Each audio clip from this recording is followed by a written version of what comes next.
ఇవాళ నేను greater than less than is equal to నేర్పించబోతున్నాను. మ్యాథ్స్ రండి చూసేద్దాం. దీంట్లోనే హైయెస్ట్ నెంబర్ ఏంటో దానికి మౌత్ ఓపెన్ చేయాలి. చూసారా ఫ్రెండ్స్? ఇప్పుడు దీంట్లోని హైయెస్ట్ నెంబర్ 72 కదా. 72కి హైయెస్ట్ నెంబర్ ఈ 2 ఈజ్ ఈక్వల్ టు కదా.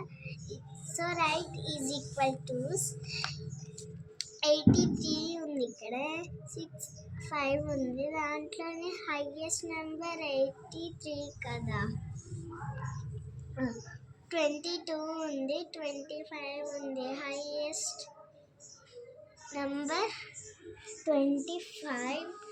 ఇప్పుడు 84 ఉంది, 95 ఉంది. దీంట్లోని హైయెస్ట్ నెంబర్ 95. మీగానే